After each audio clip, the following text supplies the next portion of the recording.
Sebagian anak.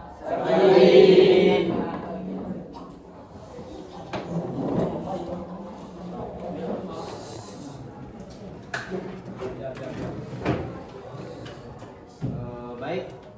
Apakah kalian sudah siap belajar hari ini? Sudah. Siap ya? Siap. Sebelum memulai pelajaran, ayo anak dahulu biqraatil Fatihah. Baik,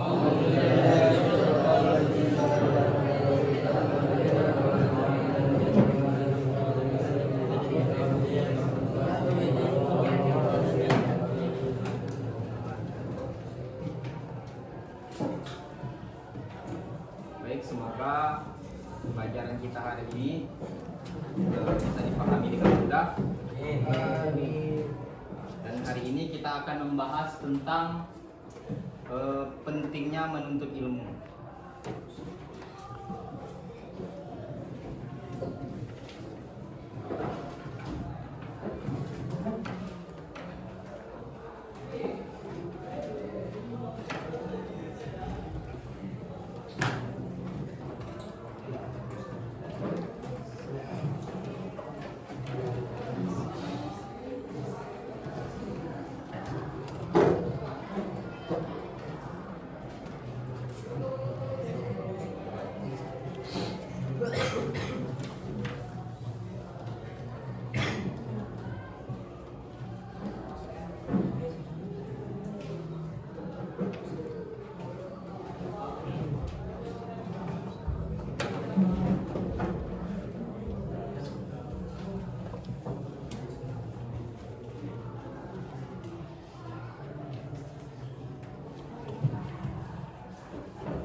Ada yang tahu apa itu menuntut ilmu?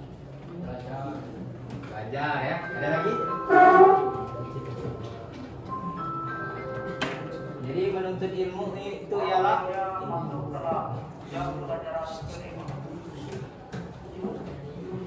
mencari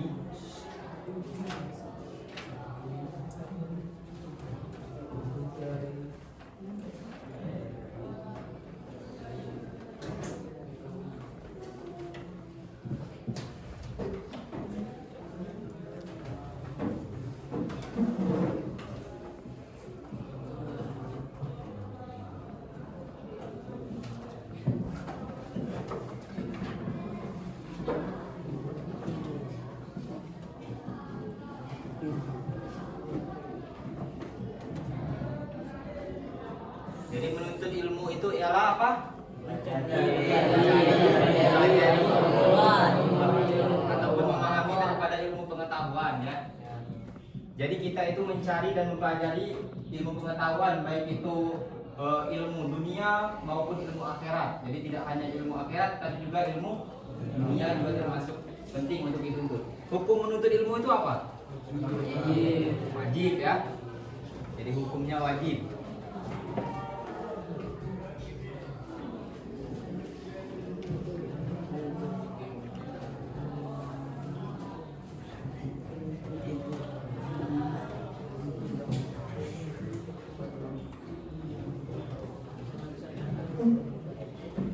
Jadi menuntut ilmu itu hukumnya wajib sebagaimana yang disabdakan oleh Rasulullah. Ada yang tahu hadisnya? Ya, silakan. Siapa tadi? Ayo, siapa yang bisa? Angkat tangan. Ya, silakan. Walaqul ilmi minal mahdi ila nabi. Ya, itu bisa juga. Ada lagi? Yang lebih spesifiknya? Thalabul ilmi fardhu. Jadi thalabul ilmi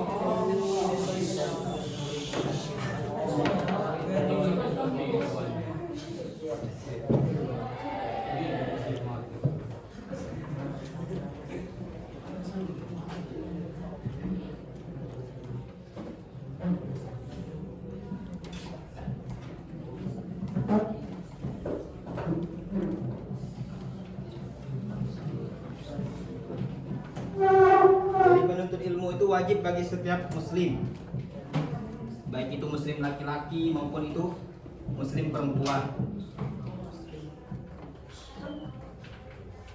Kemudian keutamaan menuntut ilmu.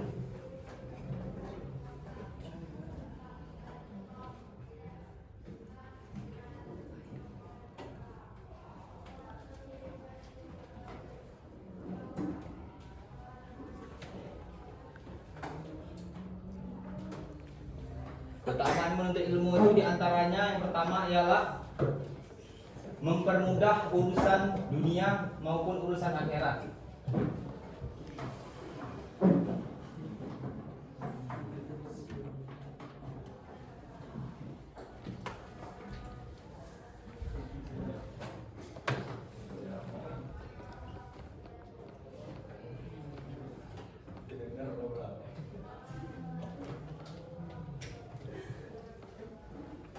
Jadi ketika kita menuntut ilmu itu akan mempermudah daripada urusan kita di dunia maupun di akhirat. Contohnya, misalnya kita mau jadi dokter.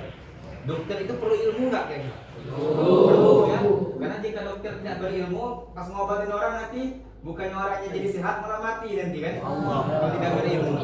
Begitu juga ketika kita urusan akhirat, ketika mau sholat misalnya. Mau sholat kita butuh ilmu nggak kira-kira? Ya, jadi bagaimana rakaatnya berapa, misalnya bacaannya apa. Coba kalau kita nggak punya ilmu, kita sholat aja nggak tahu, nggak tahu apa yang dibaca gitu kan? Ya mungkin ya, sholatnya juga tidak akan sah. Kemudian yang selanjutnya ialah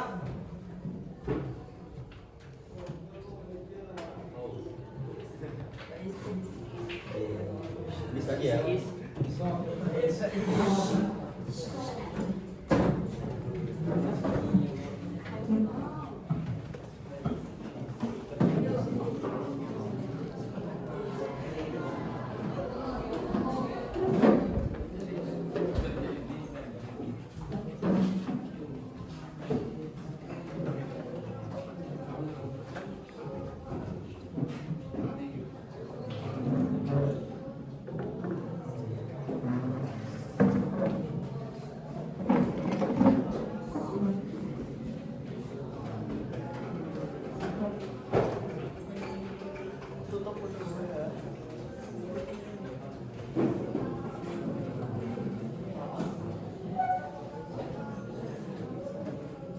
Ini untuk sementara bisa ditulis ya.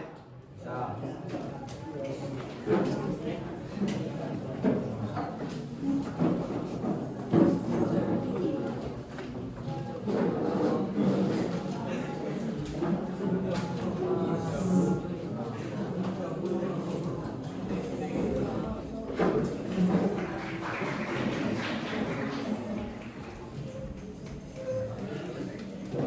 Kemudian yang kedua ialah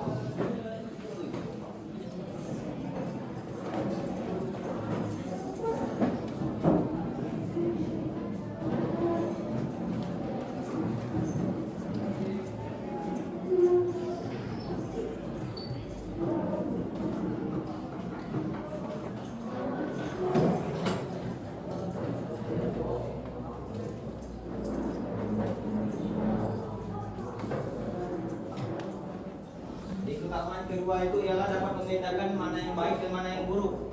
Misalnya kita mau melakukan ini, jadi kita tahu kalau kita berilmu itu kita tahu oh ini itu salah misalnya. Misalnya nih kita lagi ada ustadz lagi lewat ya, lagi duduk di depan kita jalan aja di depannya ini. Kira-kira sopan nggak itu? Nah, karena kita berilmu, jadinya kita duduk misalnya kan ketika sama Ustadz Salim atau enggak. Nah ketika kita berilmu, jadi kita tahu yang mana yang baik dan mana yang buruk. Kemudian yang ketiga ialah salah satu dari hadis Rasulullah, man salaka tariqan yaltamisu fihi ilman, ada yang tahu? Sahalallahu lahu bihi tariqan ilal jannah. Jadi barang siapa yang keluar untuk menuntut ilmu, kata Allah, maka Allah nanti akan mudahkan jalannya ini menuju surga. Jadi dimudahkan Allah jalan menuju surga.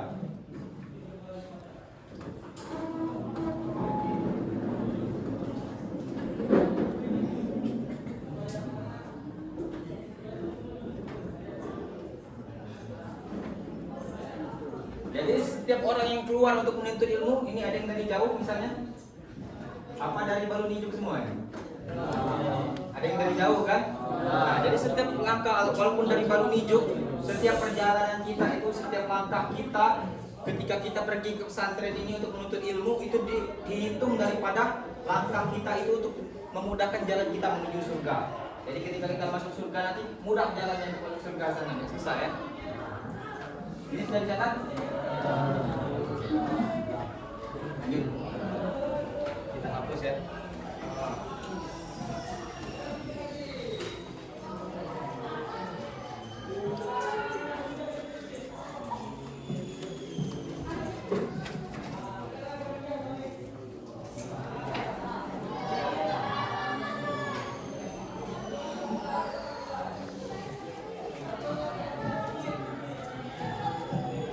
Seperti yang kita ketahui tadi, menuntut ini adalah penting untuk setiap umat, baik itu muslim laki-laki maupun muslim perempuan, agar kita ini menjadi orang yang berguna.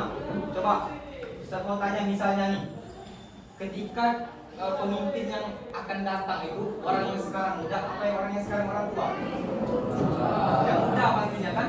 Sekarang kalau yang pemudanya nih nggak berilmu, terus memimpin bangsa, kira-kira bangsanya bakal hancur nggak? Hancur. Jadi ketika dia berilmu, dia bisa membentuk bangsanya itu menjadi bangsa yang maju. Maka inilah pentingnya daripada menuntut ilmu. Karena orang yang tidak mau menuntut ilmu itu akan celaka. Jadi salah satu dari contoh orang celaka itu, yang pertama ialah tidak berilmu.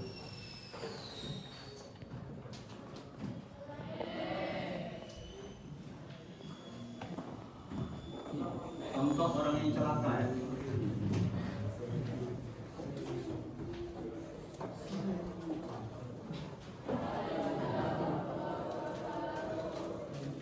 Jadi salah satu contoh orang yang akan celaka adalah ketika dia tidak memiliki ilmu, karena dia akan tersesat di dalam kebodohannya sendiri. Ingatlah ketika di suatu malam Nabi Ibrahim itu melihat bintang. Lalu dia mengatakan, "Hadza Rabbi, ini adalah Tuhanku," katanya. Falamma afala, tapi ketika bintang itu mulai tenggelam, Nabi Ibrahim mengatakan, "La uhibbul afilin," aku tidak suka dengan tenggelam. Lalu ketika datang malam berikutnya, Nabi Ibrahim tadi melihat yang lebih besar lagi, yaitu bulan. Hadza Rabbi, ini ada Tuhanku, karena ini yang lebih besar katanya. Tapi ketika bulan itu mulai tenggelam lagi, Nabi Ibrahim mengatakan, "La uhibbul afilin," aku tidak suka dengan tenggelam. Lalu ketika besoknya datang melihat lagi yang lebih besar, yaitu matahari. Ketika dia melihat matahari, apa yang dia katakan?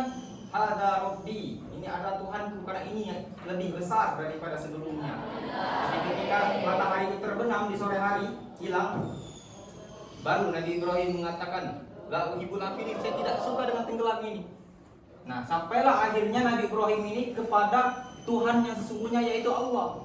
Inni wajjahtu wajhiya lillazi fataras samawati wal ardh. Aku hadapkan wajahku ini pada yang menciptakan bumi, langit, bintang, bulan, dan matahari ya. Jadi proses daripada Nabi Ibrahim ini didapat dengan cara apa? Berilmu. Ini salah satunya contoh ilmu filsafat sebenarnya. Jadi Nabi Ibrahim itu adalah orang yang pertama menemukan daripada ilmu filsafat. Jadi ketika orang yang tidak berilmu, maka dia akan celaka. Salah satunya contohnya orang-orang yang di luar Islam misalnya, dia tidak berilmu nih. Dia misalnya menyembah apa? Patung misalnya kan? Apalagi misalnya ada yang menyembah matahari dan lain sebagainya kan?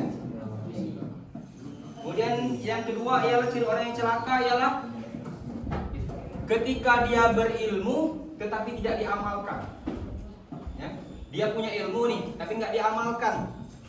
Kas sajaru bila sama. Jadi ilmu yang tidak diamalkan itu ibaratkan pohon tumbuh tetapi tidak memiliki buah, tidak ada manfaat dalamnya. Ibaratnya dia berilmu, dia bisa sholat misalnya, dia bisa apalagi tahu ilmu-ilmu puasa dan lain sebagainya, tapi dia tidak sholat, tidak puasa. Jadi percuma, sia-sia ilmunya tadi tidak dipakai kan. Kemudian baik, tidak diamalkan.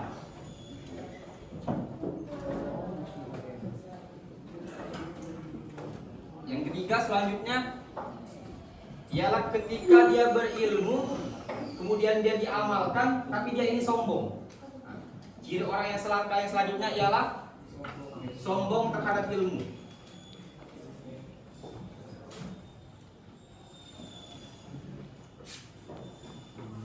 Kira-kira syaitan itu dikeluarkan dari surga itu karena apa? Karena sombong. Kira-kira setan itu berilmu atau tidak?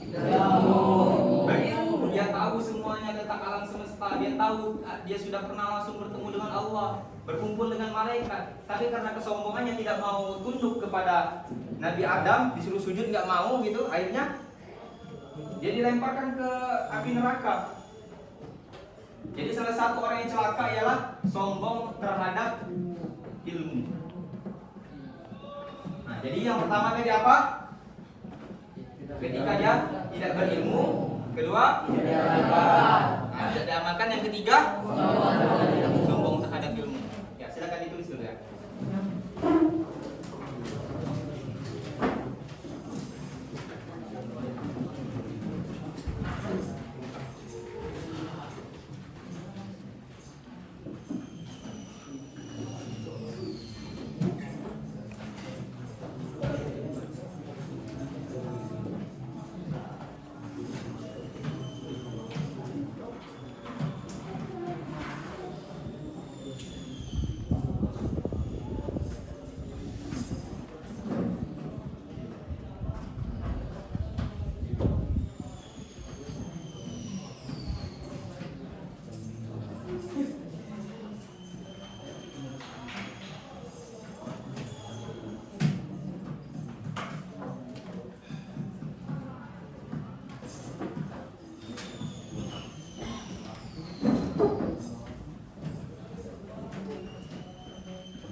Sudah?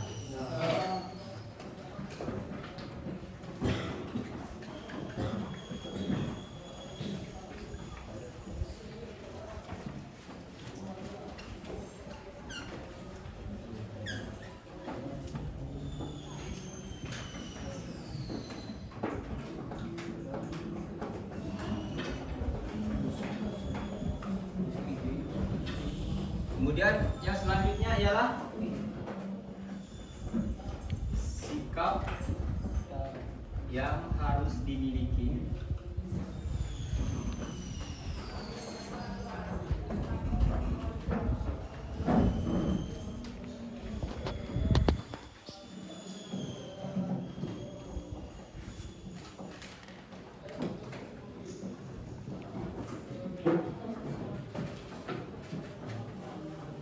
Ini sikap yang harus dimiliki oleh seorang pelajar atau seorang penuntut ilmu. Yang pertama itu adalah rajin dan tekun.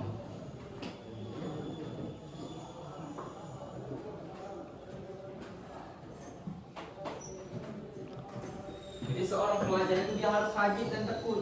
Karena ketika dia rajin, dia tekun, maka ilmu itu akan mudah didapat dan mudah diingat. Misalnya dia mau belajar nih, kalau dia cuma belajar pas ulangan, ya pas ulang itulah yang ingatnya kan. Tapi kalau dia setiap hari belajar, sering membaca buku dan lain sebagainya, maka ketika dia keluar nanti setelah lulus dari sekolah, maka ilmunya ini akan melekat daripada dirinya sendiri. Ketika dia sudah punya anak, punya istri dan lain sebagainya, ilmunya itu masih ada di dalam dirinya. Yang kemudian yang selanjutnya ialah tawadu. Tawadu ini apa? Tidak sombong, rendah hati ya. Jadi tawadu itu rendah hati. Seperti yang kita bahas sebelumnya tadi kan. Jadi orang yang celaka ialah sombong terhadap ilmu tadi. Nah, cara sikap yang harus dimiliki seorang penuntut ilmu yaitu tawadu dan tidak sombong. Jadi walaupun kita sudah berilmu, kita tidak boleh merasa diri kita ini lebih baik dari diri orang lain. Walaupun kita sudah berilmu, kita harus menghargai atau mendengarkan pendapat orang lain misalnya kan, tidak memaksakan pendapat kita. Kemudian selalu ingin tahu daripada yang belum kita ketahui seperti itu. Kemudian yang selanjutnya ialah sabar dan pantang menyerah.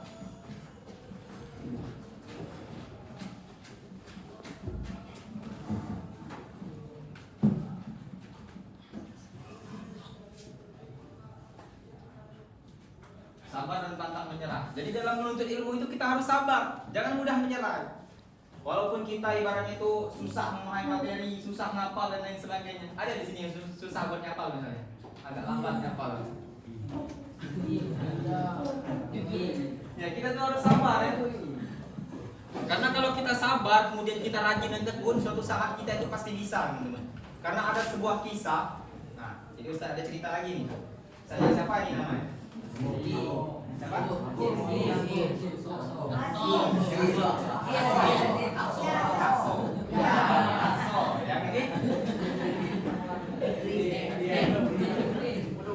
ini? Akso. Yang benar siapa?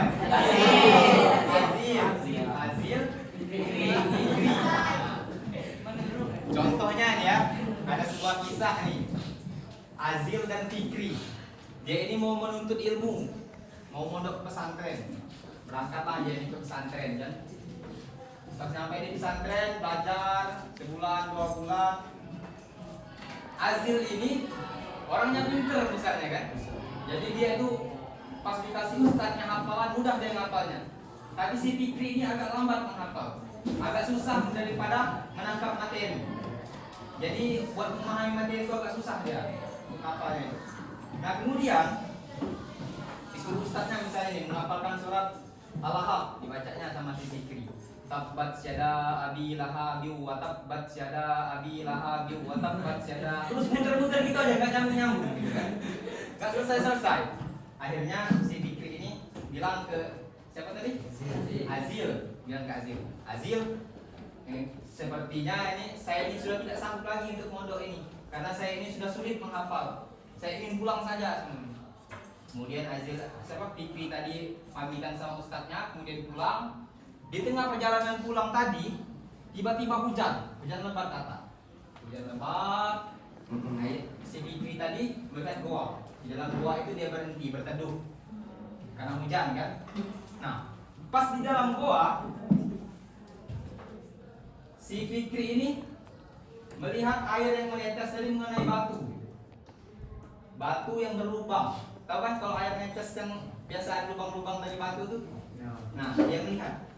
Kata si Fikri, jika batu yang keras ini saja bisa hancur kena air yang lembut ini saja bisa hancur, bagaimana dengan otak saya? Walaupun saya sepertinya kurang cepat dalam menghafal, kalau saya rajin dan bersungguh-sungguh, insya Allah saya pasti bisa. Akhirnya si Fikri tadi balik lagi ke pesantrennya, gak jadi pulang. Akhirnya dia belajar, menghafal, akhirnya dia menjadi seorang hafiz 30 juz misalnya kan.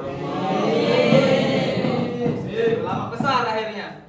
Nah itu karena dia sabar. Kemudian sabar dan rajin dan tekun. Kemudian ketika dia sudah seperti ini, sudah berilmu, sudah banyak, maka dia harus memiliki sikap tawadhu atau rendah hati.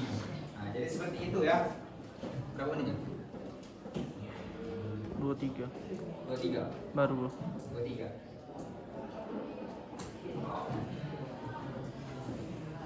Kemudian yang selanjutnya, yang keempat itu selalu bertanya ketika tidak paham.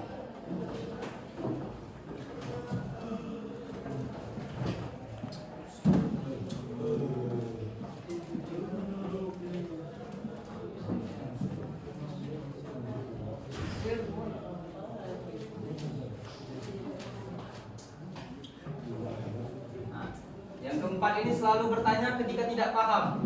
Jadi ketika kita mendapatkan pembelajaran dari ustadznya misalnya kan, ada hal yang tidak kita paham nih. Jadi kita tanyakan agar kita itu tahu. Karena kalau kita tidak bertanya, akhirnya kita ini menyimpulkan sendiri dan kemudian sesat nantinya kan. Tidak tahu mana yang baik, mana yang benar dan seperti apa. Kemudian yang selanjutnya ialah yang tadi, mengamalkan ilmu yang telah dipelajari.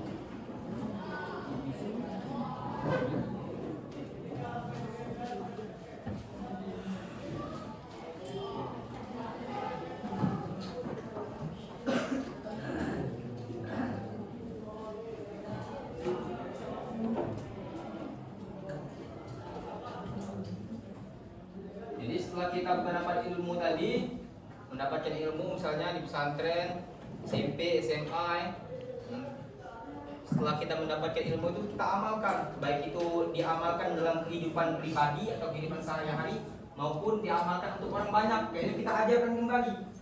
Ya, kita sampaikan kepada anak-anak kita misalnya nanti, kemudian kita sampaikan kepada teman-teman kita yang di luar misalnya. Jadi ilmu itu akan terus mengalir, karena salah satu amal yang tidak akan putus itu apa? Iya. Salah satunya itu apa? Ilmu yang bermanfaat. Nah, kan salah satunya ilmu yang bermanfaat. Jadi ketika kita mengamalkan ilmu walaupun kita sudah mati nih. Misalnya, siapa tadi? Fikri, jadi berilmu. Ngajar sama si ini, siapa? Azil. Nah, si Azil. Setelah si Azil ini mengajarkan, dapat ilmu nih, dan dapat pahala nih si Fikri ini. Lanjut lagi, si Azil ini mengajar lagi si ini. Siapa namanya? Nah, jadi si Azil mendapat pahala, kemudian si Fikri ini dapat lagi, makin berkali-kali lipat. Jadi pahala dari mengajarkan ilmu itu sangat luar biasa.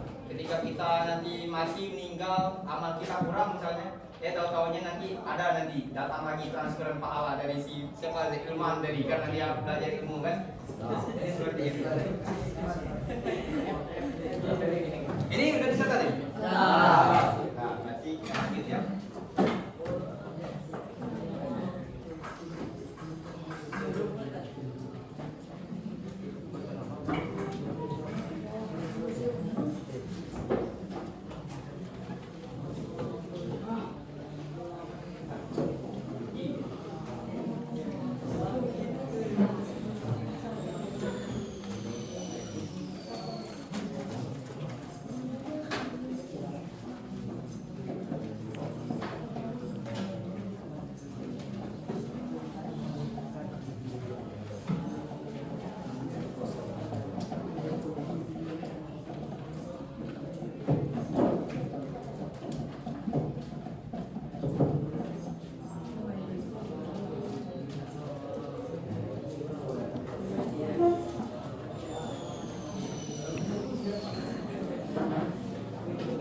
Contoh perilaku menuntut ilmu.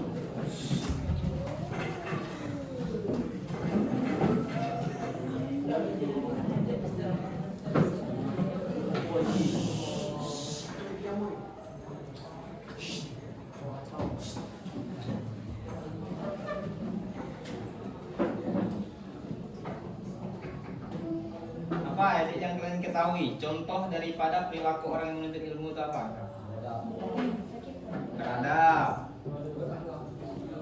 Berakhlak mulia, ya disiplin. Kata tulis dulu ya.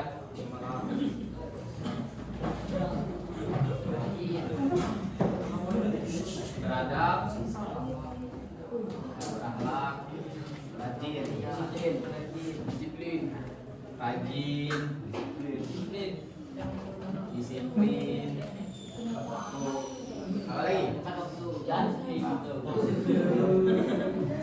tepat waktu sama pantang menyerah. Iya.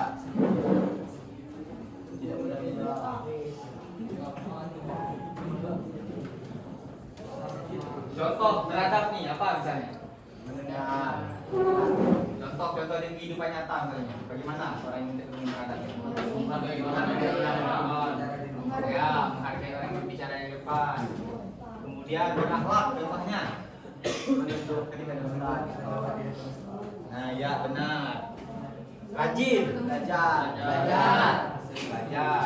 Belajar ketika apa nih? Ketika belajar. Ya, kan? Kemudian contoh coba kita tunjuk ya. Contoh kedisiplinan. Apa? Contoh kedisiplinan.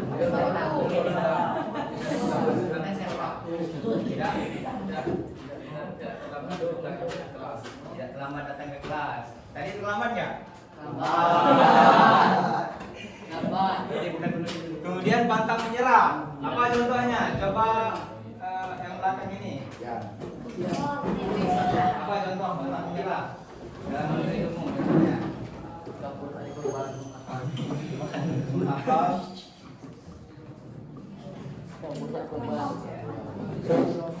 Menghafal setiap saat ya.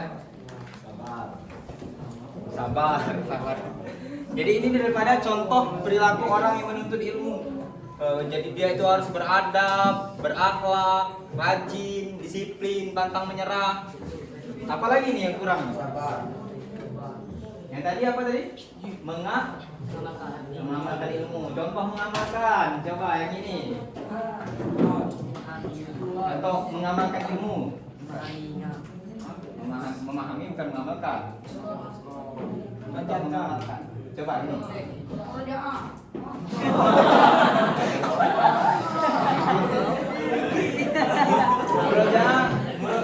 Murojaah itu mengulang kan?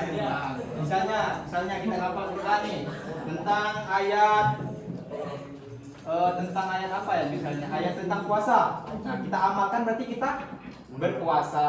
Kita tahu ayatnya misalnya perintah puasa nih kan. Nah, berarti kita mengamalkannya itu dengan cara dikerjakan. Nah, contoh yang lain coba.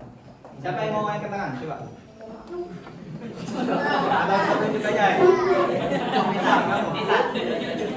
Contoh daripada mengamalkan ilmu itu seperti apa? Apa? Mengajarkan ilmu kepada orang lain, boleh. Lagi. Siapa yang dulu? Ini lah, diam. Ya, coba. Ini praktek, Ustaz. Apa?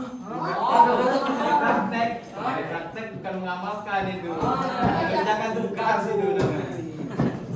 Ada yang lain, coba. Silakan. Apa daripada mengamalkan ilmu? Irgi. Ini ulama. Irgi.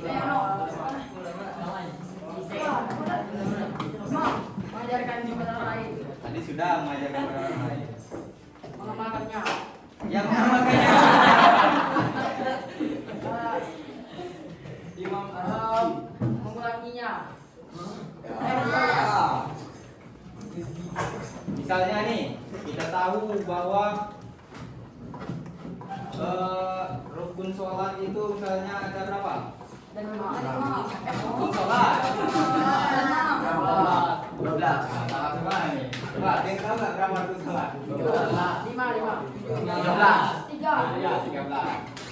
Nah, kita tahu nih rukun sholat 13. Cara kita mengamalkannya itu gimana? Lakukannya. Kita kerjakan sholat itu kan? Ya. Nah, itu daripada mengamalkan ilmu. Berapa menit? 33 baru. Baik, Ustadz minta kalian bentuk kelompok seperti tadi ya. Kelompoknya nggak usah dirubah, kayak tadi aja. Buat kelompok kayak tadi. Orang-orangnya. Udah terus. Tadi ya. Sekarang sama sebelumnya siapin juga kertas lembar per kelompok.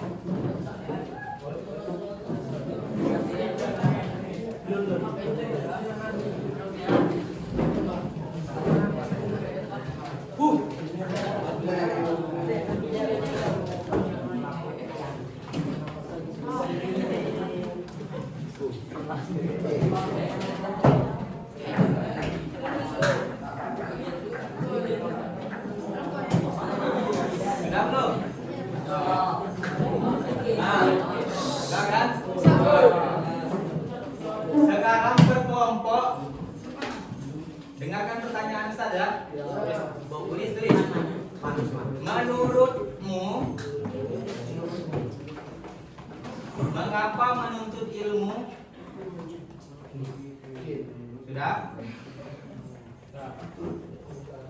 Menurutmu, mengapa menuntut ilmu?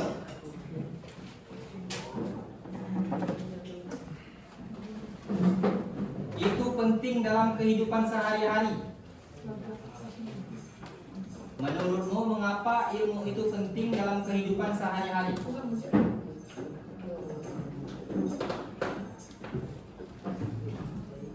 Silakan diskusikan dengan kelompoknya, terus dijawab di lembar soalnya ya.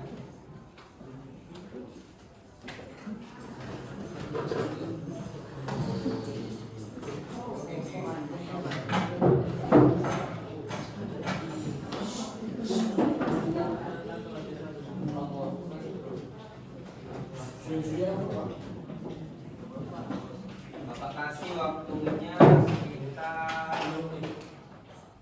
3 menit. Karena bentar kita satu pertanyaan. Satu menit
lagi ya.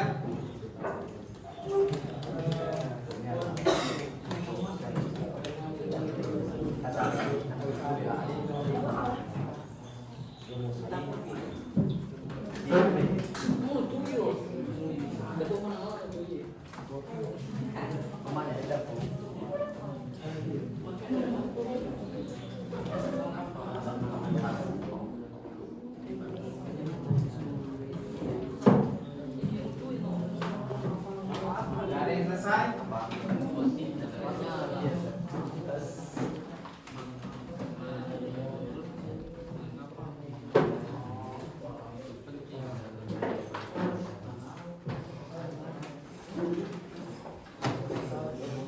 Oke, waktunya sudah habis.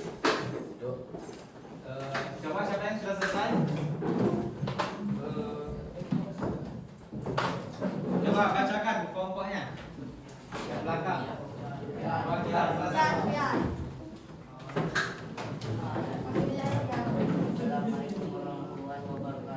Waalaikumsalam warahmatullahi wabarakatuh. Menurutmu, mengapa ilmu itu penting dalam kehidupan sehari-hari? Jawaban, karena tanpa ilmu kita tidak bisa melakukan hal yang membutuhkan ilmu. Coba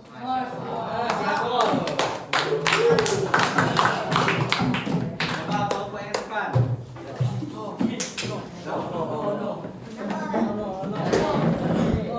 Assalamualaikum warahmatullahi wabarakatuh. Mengapa menuntut ilmu itu penting dalam kehidupan sehari-hari? Karena ilmu bisa mempermudahkan urusan dunia maupun akhirat. Masya Allah. Ingat ya. Lanjut kelompok yang paling belakang ya.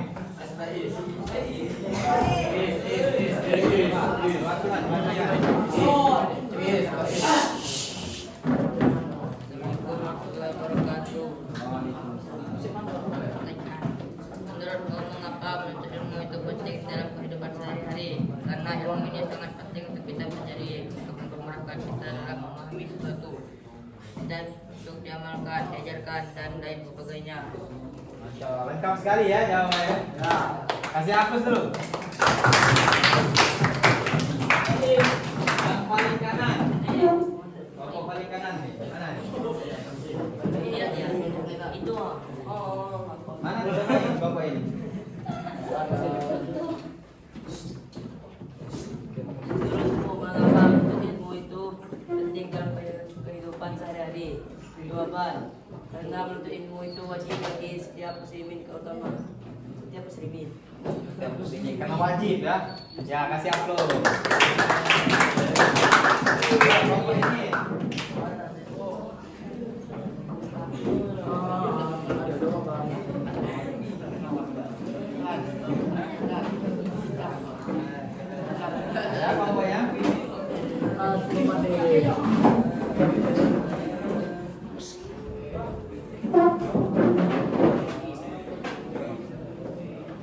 Ada? Nggak ada. Enggak. Ya udah nggak apa-apa kalau nggak ada ya. Lembarannya bisa dikumpulkan nggak? Bisa. Oh, bisa ada.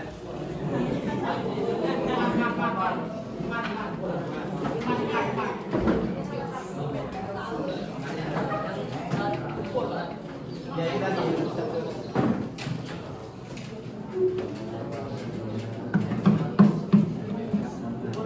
Bapaknya ini? Langsung ke yang belakang, kasih ke depan aja langsung.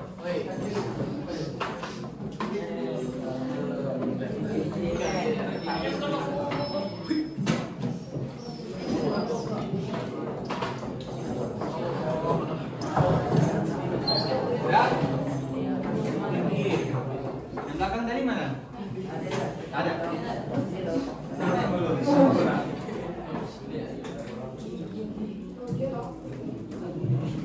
Susul aja yang belum ya.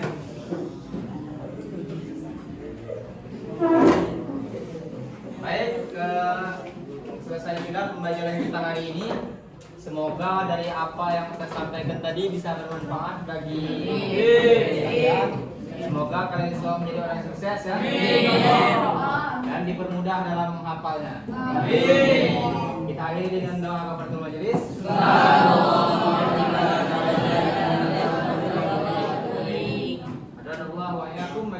Assalamualaikum warahmatullahi wabarakatuh.